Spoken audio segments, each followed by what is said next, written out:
Good afternoon. It is Wednesday afternoon. I'm just chiming in to share a little bit about the first part of my week. I had a bill heard in the Labor Committee yesterday, one I am really proud and honored to carry.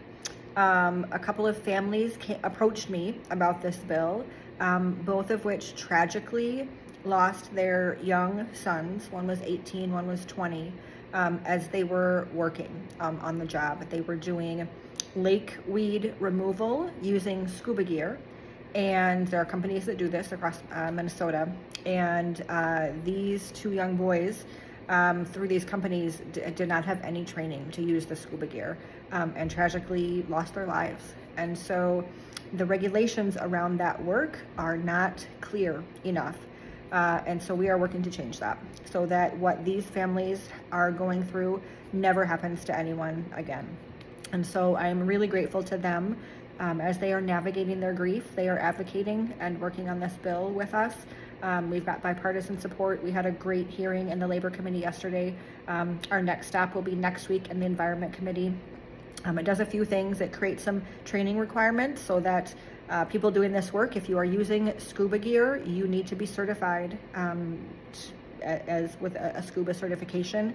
It also puts some clarifying pieces in place around permitting, that if companies doing this work have a willful violation, they aren't able to get permits to continue to do the work. So the worker safety piece is incredibly important. We want to be sure that people, everyone, workers, have a safe environment to work in, and we don't lose any more lives because of unsafe practices in this work. So stay tuned. I will be certainly sharing more about that as the bill moves forward. Also, really grateful today and this week have been continuing to meet with constituents. Today I met with pediatrician students. Yesterday was Youth Day at the Capitol, so I met with a couple of middle school kiddos, which was great, and their mom.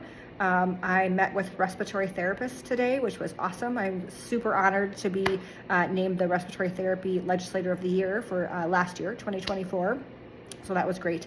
Also took part in a press conference today. I am carrying a bill which would allocate some dollars and resources for a public awareness campaign for healthcare workers to treat yourself first. We know that burnout and moral injury is a huge issue and a huge problem that we need to address.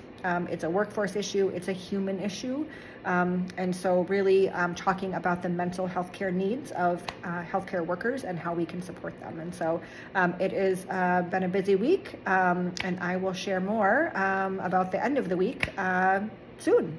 Have a good day. Thanks.